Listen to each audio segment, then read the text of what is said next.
বাচ্চাদের ঠান্ডা খুসখুসে কাশির সবচেয়ে উপকারী ঘরোয়া টোটকা আমি আজকে আপনাদের সাথে শেয়ার করব।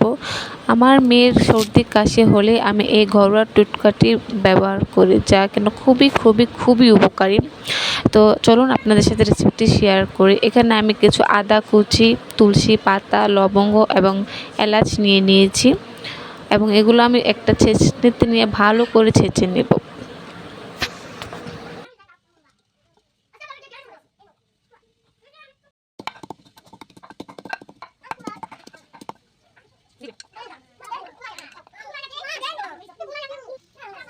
ছেঁচা শেষ হয়ে গেলে এগুলো আমি ভালো করে জাল দিয়ে বলক আনিয়ে নিব। ভালো করে বলক আনানো হলে এগুলো ছেঁকে নিয়ে নিব একটি মগে।